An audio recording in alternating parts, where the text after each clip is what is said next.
কি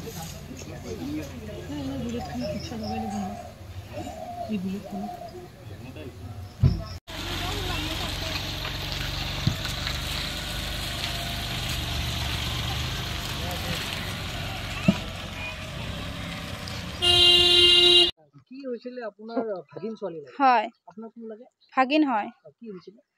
মই মানে গম পোৱা নাছিলোঁ। যেতিয়া মায়েকক ৰাতি মানে পিলটো খুৱাই দিছিল, তেতিয়া তাৰমানে গম পালোঁ যেন পিল জাতীয় বস্তু হয়। মই খাই চালোঁ, খাই চাওঁতে মোৰো অলপ অলপ নিচা লাগিছিল। মোৰো টোপনি, তাৰ সিদিনা মোৰো টোপনি লাগি আছিল। তাৰপিছত মই ভাবিলোঁ নহয়, ছোৱালীটোৰ কিবা অলপমান আছে। মই বেগটো চেকিং কৰিলোঁ।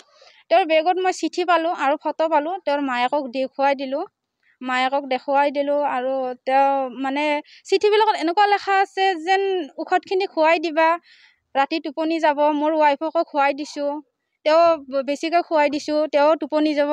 খিৰিকীৰ কাষত আহি মোক মাত দিবা, আমি দুয়োৱে কথা পাতিম, লগ কৰিম, এইবিলাক কৈছে। এনেকুৱা ঘটনা কৰিছে, এনেকুৱা ঘটনা কৰিছে আৰু মানে বেয়া। তাৰমানে এনেকুৱা বেয়া, তাৰমানে কিমান দিনৰ পৰা ঔষধ খুৱাই আছে?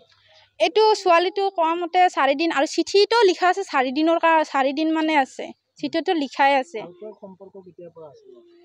ভালকৈ সম্পৰ্ক তোমাৰ আছিল, কিমান দিন পৰা নাজানো, কিন্তু দুবাৰ মাফ কৰা কৰিও হৈ গৈছে।